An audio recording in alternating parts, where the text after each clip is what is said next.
Friends, Hari Hari बोल। मेरा नाम अमू महाजन है। मैं पंचकुला में रहती हूँ। वैसे मैं हिमाचल धर्मशाला से बिलोंग करती हूँ। मुझे इस ग्रुप में मेरी बहुत ही प्यारी फ्रेंड अनीता रांगड़ा जी ने निधि वैद जी के इवनिंग सत्संग ग्रुप में 13 सितंबर 2021 को ऐड किया। तब से फ्रेंड्स मैं इस ग्रुप से रेगुलर हूँ और मैंने इस ग्रुप में आकर फ्रेंड्स सही में बहुत कुछ सीखा है। तो आज मैं आपके साथ अपना एक बहुत ही प्यारा सा डिवाइन एक्सपीरियंस शेयर करने जा रही हूँ। तो मैंने इसे नाम दिया है प्रभु इम्तिहान लेते हैं। जी हाँ फ्रेंड्स, जब फरवरी में मुझे पता चला कि हमारे मेंटर निखिल जी ऑस्ट्रेलिया से इंडिया आ रहे हैं तो हम सब बहुत एक्साइटेड थे उनसे मिलने के लिए। उन्होंने आते ही जगह जगह फिज़िकल सत्संग का अरेंज करवाया था। तो 16 अप्रैल को चंडीगढ़ में फ़िज़िकल सत्संग था, तो हम सब लोग बहुत ही एक्साइटेड थे। अचानक 9 अप्रैल को मेरी बहुत तबीयत ख़राब हुई, वायरल हो गया। वायरल भी ऐसा था कि फ़ीवर, डिहाइड्रेशन, थ्रोट इन्फेक्शन सब कुछ एक साथ हो गया। मेडिसिन इतनी स्ट्रॉन्ग थी कि मैं उठ भी नहीं पाती थी। 3-4 दिन तो ऐसा हुआ कि मैं कम्प्लीटली पूरा टाइम सोई रही, सिर्फ दवाई के लिए उठती थी, खाने के लिए उठती थी और फिर सो जाती थी। सारा किचन मेरी बेटी, मेरे दोनों बच्चे संभाल रहे थे और बोल भी नहीं पा रही थी, आवाज़ नहीं निकल रही थी क्योंकि खांसी बहुत ज़्यादा थी, बहुत सीवियर इन्फेक्शन था। तो इवन मेरे हस्बैंड ने भी ये बोला कि लगता है तुम फिज़िकल सत्संग नहीं अटेंड कर पाओगे। और फ्रेंड्स के भी जब फ़ोन आते थे कि क्या प्रोग्राम है, कैसे करना है, कैसे चलना है, कब चलना है, तो मेरी आवाज़ ही नहीं निकलती थी। बस मन में ये था कि मैंने जाना ज़रूर है। तो मैं उन सब से यही बोलती थी कि मैं जाऊँगी, ज़रूर जाऊँगी, चाहे मैं रो के जाऊँ, चाहे मैं हंस के जाऊँ, मुझे जाना ज़रूर है। मुझे पता है कि प्रभु जी मेरा इम्तिहान ले रहे हैं।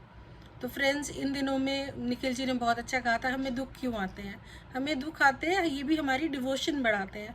तो इन दिनों में मेरी जितनी थी चैंटिंग, सोते जागते जैसे होता था, मैं चैंटिंग करती रहती थी और मन में ये था कि प्रभु जी मैंने जाना ज़रूर है, चाहे कुछ भी हो जाए।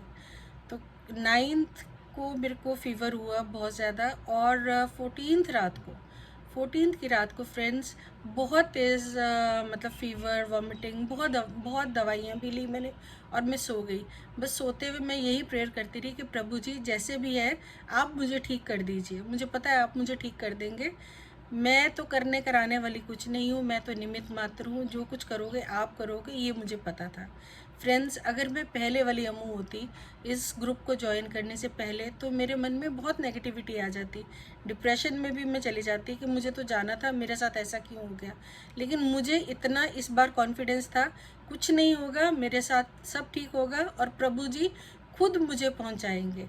और ऐसे ही हुआ फ्रेंड्स। जब मैं सुबह उठी, मैं बोल पा रही थी, मुझे फ़ीवर नहीं था, मुझे खांसी नहीं थी, मुझे कुछ भी नहीं था। मेरी फ्रेंड अनीता रांगड़ा जी का फ़ोन आया, मेरी भाभी संतोष महाजन जी का फ़ोन आया।